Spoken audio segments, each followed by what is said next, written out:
It's another new day where we're going to be presenting to you another episode of a darling and sensitizing program tagged environmental matters. I am Faridah Igbayilola.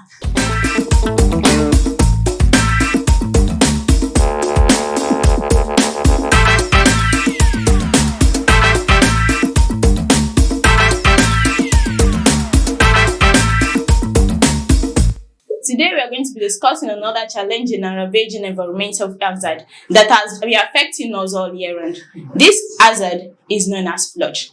What is sludge? Flood is an environmental hazard that tends to submerge land that are usually dry. It's covered from few inches to several miles. The aftermath of flood is always a gory sight to behold.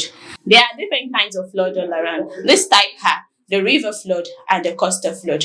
What is river flood? River flood are kind of flood that happen as a result of precipitation. It is directly affected by the rainfall and indirectly affected by snow or ice melt. And it's usually storming when it happens. Coastal flood is the most devastating of all the type of flood we have. It happens as a result of land-reduced phenomenon, usually as a result of hurricane, seismic wave, cyclone, typhoon, to mention but a few. All this has affected us negatively, and its aftermath can never be overemphasized. The causes of flood ranges from the natural phenomenon to man-made or artificial phenomenon. The natural phenomenon include the massive rainfall, prolonged rain for a very long period of time, usually from 5 days to few weeks in some cases.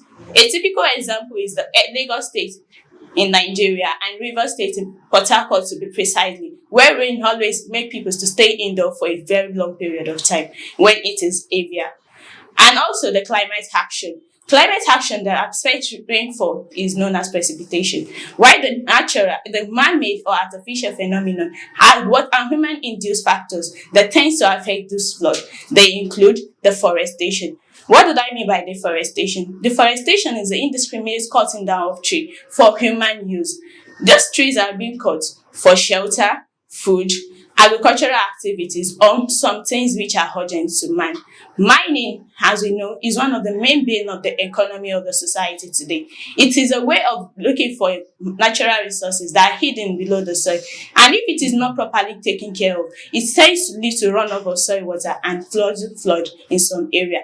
And also building house of floodplain. A situation whereby our houses are not properly sited, a place where the environmental impact assessment is not being applied. There is definitely some things that's going to happen. Such house can be taken away by flood. It can be ravaging, and at the same time, property will be lost. What about human activities of dumping refuse inside our waterway? The indiscriminate refuse dumping has been going on all around our society today. People tend to dispose refuse all around indiscriminately without properly managing it. It has to be managed if we try to make use of the 3 R's of solid waste management, which is reduce, reuse, and recycle. We are going to be discussing the aftermath and the key way of managing this solution of this environmental hazard shortly after this time out. Do stay with us.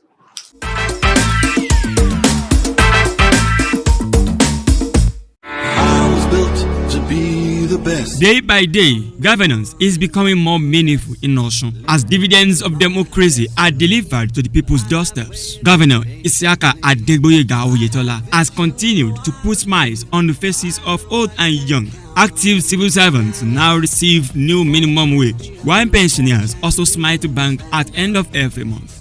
Artisans and market women now praise the governor. Osun is now witnessing a holistic development in education, healthcare, economy, agriculture, and tourism.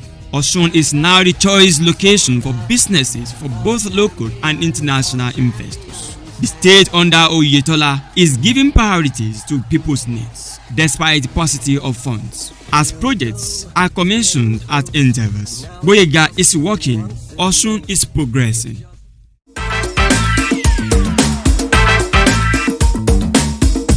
Welcome back. We have been discussing on our environmental matters, and the topic for discussion today is flood. We've looked into the types of flood and the causes all around. Flood is paradoxical. It is an agent of monumental consequences. Its effect has been felt all around.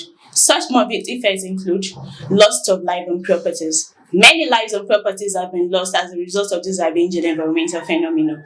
Many people have been rendered homeless all around because of this mayhem we call flood. Why? Because it is not be properly managed and sometimes it cannot be helped.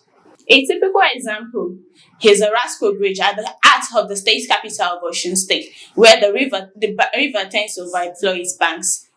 This has been managed to some extent, but when the rainfall is monumental and massive, it tends to cater away different resources and also some lives are lost as a result of this environmental hazard. Moreover, economical loss. Many people tend to lose this during this time. A situation whereby people are confiscated to the four walls of their bedroom without moving around to sort for themselves or to get something to eat during that period. Do you think the economy will grow? No, because flood has happened and there is no movement. What about the situation whereby dams have been overflowed and bridges have collapsed? Will they be able to link each other for markets? No. These are other questions we have to have ourselves. How are we going to survive where flood has been happening? How are we going to recover most of our belongings that have lost? How are we going to live our life as we have been living right from time? How are we going to reduce this impact on us all? The solution to this are not far-fetched, and it's up to us all to raise up our hand to say no to flooding. Flood cannot be completely eradicated in our society, but it can be managed. How do we manage it, or how do we curtail it? We should try as much as possible to practice these few points I'm going to mention. 1. Afforestation. By afforestation, I mean the planting of trees all around us. If you plant a tree, I plant a tree, or we all plant a tree, we are going to reduce the rate as we saw water runoff is going to happen all around.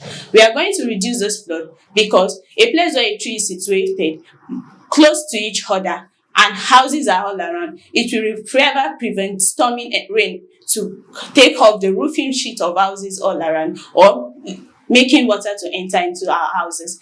Besides, we should try to practice channelization. What do I mean by channelization? Channelization is the act of clearing or opening our waterways. A situation whereby our waters are filled up with refuse or sand or silt sometimes. How do you think the water is going to run off? There is no way it's going to run off, and it's going to enter into our building rather than going through the right channel, and we'll suffer a lot of brunt or effects of this situation. And also, we should try as much as possible to manage the rules laid down by the National Emergency Management Agency, the MEVA, in order for them to have the correct, accurate estimates or statistics of those who are internally displaced as a result of this phenomenon. This is where we're going to draw the curtain on today's episode. I hope you have learned one or two things from this episode. Until I come your way next time, I am your uncle, Faridah Igbayilola.